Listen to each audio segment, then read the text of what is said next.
Hello दोस्तों, स्वागत है आपका धीरज सर ऑफिशियल पर। मैं हूं धीरज कुमार सिंह। मैं आप लोगों के लिए आज एक इम्पॉर्टेंट सेशन लेकर के आया हूं। जो भी बच्चे पीपीयू यूनिवर्सिटी से हैं, पाटलिपुत्रा यूनिवर्सिटी से हैं, जिनका भी 25 अप्रैल को ऑनर्स पेपर होम साइंस का ऑनर्स पेपर 2 का एग्ज़ाम है दोस्तों, उनके लिए कुछ टॉप ऑब्जेक्टिव क्वेश्चन लेकर के आए हैं जो आपको याद करके जाना बहुत ज़रूरी है। आइए समझते हैं कि कौन कौन सा क्वेश्चन जो है आपको कंप्लीट कर कर जाना है एग्ज़ाम में दोस्तों। क्वेश्चन नंबर 1 है कि लॉर्ड केन्स और पैट्रिक हेल किस सिद्धांत के प्रतिपादक हैं? तो मनोरंजन सिद्धांत के प्रतिपादक हैं। ऑप्शन नंबर ए जो है वो आंसर हो जाएगा। नेक्स्ट है मनोविज्ञान की वह शाखा जो जन्म से अपराध करके परिपक्वता तक व्यक्ति का अध्ययन करती है, कहलाती है, उसे बाल मनोविज्ञान कहते हैं। बहुत इंपॉर्टेंट क्वेश्चन है दोस्तों कि मनोविज्ञान की वह शाखा जो जन्म से आरंभ करके परिपक्वता तक व्यक्ति अध्ययन करती है, कहलाती है, उसे बाल मनोविज्ञान कहते हैं। नेक्स्ट है बाल मनोविज्ञान व्यक्ति के जन्म से लेकर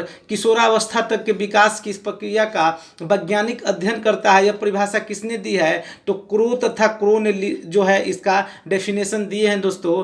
कि एक सवाल फिर से हम आपको बता रहे हैं कि बाल मनोविज्ञान व्यक्ति के जन्म से लेकर किशोरावस्था तक के विकास की प्रक्रिया का वैज्ञानिक अध्ययन करता है। यह परिभाषा किसने दिया? तो क्रो तथा क्रो ने जो है इसका परिभाषा दिया था।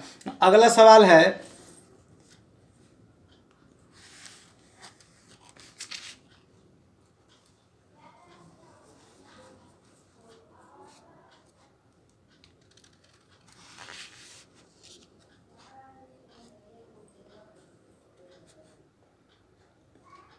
अगला सवाल है कि बालक की कितनी अवस्थाएं होती है? बालक की कितनी अवस्थाएं होती है? तो आंसर जो हो जाएगा इसका 4 हो जाएगा, यानी इनकी 4 अवस्थाएं होती है। नेक्स्ट है डिंब के निषेचित होने से लेकर जन्म के क्षण तक की अवस्था होती है। क्या होती है? उसको हम लोग गर्भावस्था कहते हैं और गर्भावस्था उसको समझते हैं। नेक्स्ट है जन्म से लेकर 2 वर्ष तक के आयु तक की अवस्था मानी जाती है, उसको शैशवावस्था कहते हैं। जो ये क्वेश्चन भी बहुत इंपॉर्टेंट है कि जन्म से लेकर के 2 वर्ष तक के अवस्था मानी जाती है तो उसको शैशवावस्था मानी जाती है। नेक्स्ट है कि 12 से 18 वर्ष की अवस्था क्या कहलाती है? तो इसको किशोरावस्था कहलाती है दोस्तों। इसमें ही पूरा शारीरिक क्रियाएं, पूरा शारीरिक जो बदलाव होती है वो किशोरावस्था में ही होती है, चाहे लड़का का हो या लड़की का हो, इसी अवस्था में उनका पूरा शारीरिक बदलाव होता है दोस्तों। अगला सवाल है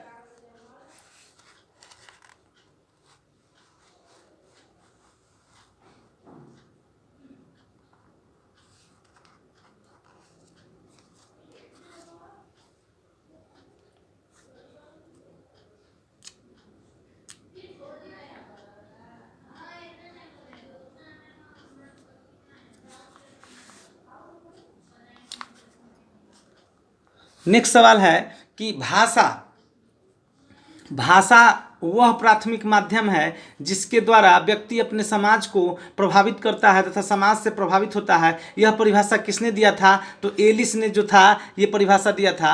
नेक्स्ट है शिशु की प्रथम बहुउद्देशीय भाषा क्या है? तो उसको बोलते हैं रोना, क्योंकि जो बच्चा होता है वो रो करके ही आधा चीज़ जो है वो आपको बताता है कि उसको क्या चाहिए, और इसीलिए कहते हैं कि शिशु की प्रथम बहुउद्देशीय भाषा जो है वो रोना कहलाता है। नेक्स्ट है 2 से 5 वर्ष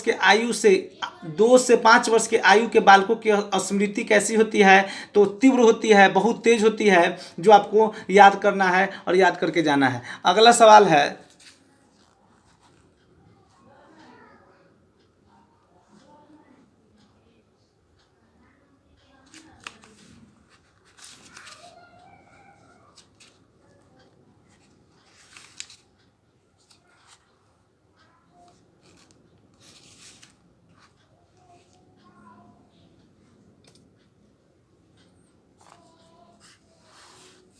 अगला सवाल है कि अनुकरण तथा संबंध प्रत्यावर्तन विधि में संवेगों का अधिगमन होता है। यह कथन किनका है? तो ये जो कथन है जॉन्स एंड जीन्स का है। ये सवाल आप फिर से देख लें कि अनुकरण तथा संबंध प्रत्यावर्तन विधि में संवेगों का अधिगमन होता है, यह कथन किनका है? तो ये जो कथन है जोन्स और जीन्स का है। अगला सवाल है कि निम्नलिखित में कौन संवेग है? तो भय भी संवेग है, क्रोध भी संवेग है, ईर्ष्या भी संवेग है, इसलिए तीनों जो है इनमें से सभी हो जाएगा दोस्तों। ये सवाल भी बहुत इंपॉर्टेंट है। लास्ट है, प्रथम 2 वर्षों में बालक द्वारा किस संवेग की अधिक प्रदर्शन किया जाता है? तो 2 वर्ष के बच्चा में या बालक में क्रोध जो है सबसे ज़्यादा, सबसे अधिक जो है वो जो है प्रतीत या प्रदर्शन किया जाता है, जो आपका लास्ट सवाल था। ये सवाल भी बहुत इंपॉर्टेंट है कि प्रथम 2 वर्ष में बालक द्वारा किस संवेग का अधिक प्रदर्शन किया जाता है? तो उसका आंसर हो जाएगा क्रोध दोस्तों, क्योंकि क्रोध ही जो है वो 2 वर्ष के बालक में सबसे ज़्यादा प्रदर्शन और सबसे अधिक प्रदर्शन किया